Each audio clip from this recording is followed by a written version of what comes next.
Пролегомены. Предварительные рассуждения.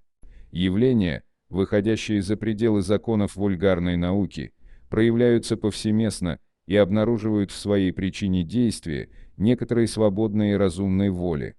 Рассудок говорит, что всякое разумное следствие должно и причиною иметь некоторую разумную силу, и факты доказали, что сила эта может вступать в общение с людьми через материальные знаки. Сила эта, будучи спрошена о своей природе, заявила, что она принадлежит к миру духовных существ, скинувших с себя телесную оболочку человека. Вот каким образом было открыто учение духов. Сообщение между миром спиритическим и миром физическим находятся в порядке вещей и не представляют никакого сверхъестественного факта. Вот почему мы находим след их у всех народов и во все времена. Сегодня же они всеобщие и явны для каждого. Духи возвещают, что времена, отмеченные провидением для вселенского проявления, наступили и что их собственное назначение, как посланников Бога и орудий воли Его, состоит в обучении и просвещении людей, и это открывает новую эру возрождения человечества.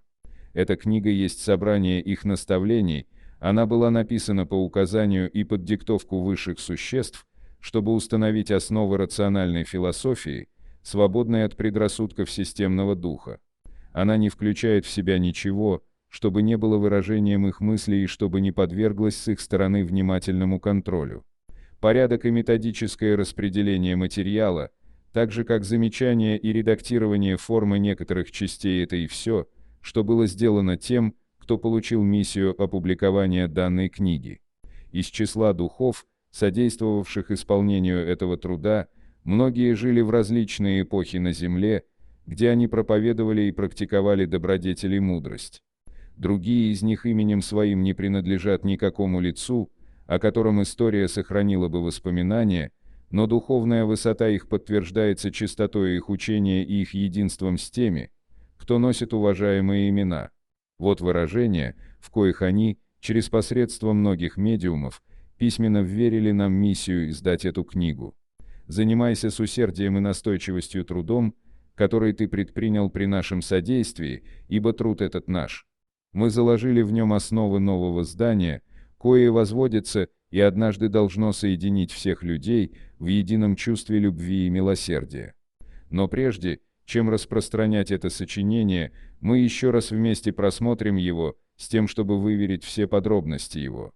Мы будем с тобою всякий раз, как ты того попросишь, также и для того, чтобы помочь тебе в иных твоих трудах, ибо в этом всего лишь одна часть вверенной тебе миссии, которая была уже тебе открыта одним из нас.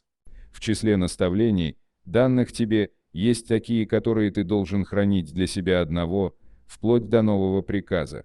Мы укажем тебе, когда наступит миг к опубликованию их. Пока что же размышляй о них, дабы быть готовым, когда мы тебе это скажем. Ты предваришь книгу изображением виноградной лозы, кою мы тебе нарисовали, потому что она есть символ труда Создателя.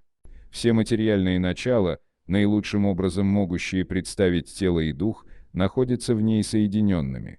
Тело — это лоза, дух — это сок. Душа же, или дух, соединенный с материей, это ягода. Человек очищает дух трудом, и ты знаешь, что лишь через труд тело дух приобретает познание. Не дай критике себя обескуражить. Ты найдешь ожесточенных противников, в особенности среди людей, заинтересованных в злоупотреблениях. Но мало того, ты найдешь их даже среди духов, ибо те, кто полностью не дематериализовался, часто стремятся посеять сомнения по злобе или невежеству. Но ты всегда иди вперед, верь в Бога, и с верой эту делай свое дело. Мы будем рядом, чтобы поддержать тебя, и близится время, когда истина вспыхнет со всех сторон. Тщеславие некоторых людей, почитающих себя всезнающими и желающих все объяснить на свой лад, породит раскол мнений. Но все те, кто будут иметь в виду великую заповедь Иисуса, сольются в едином чувстве любви к добру и соединятся братской связью, которая обнимет весь мир. Они оставят в стороне жалкие словесные прения, для того, чтобы заняться единственно вещами самыми важными, и учение по сути всегда будет тем же для всех, кто будут получать сообщения от высших духов. Настойчивость поможет тебе собрать плоды твоих трудов. Удовольствие, кое ты испытаешь, видя распространение учения, и то, что оно правильно понято, будет тебе наградою, всю ценность которой ты узнаешь, быть может, более в будущем, нежели в настоящем.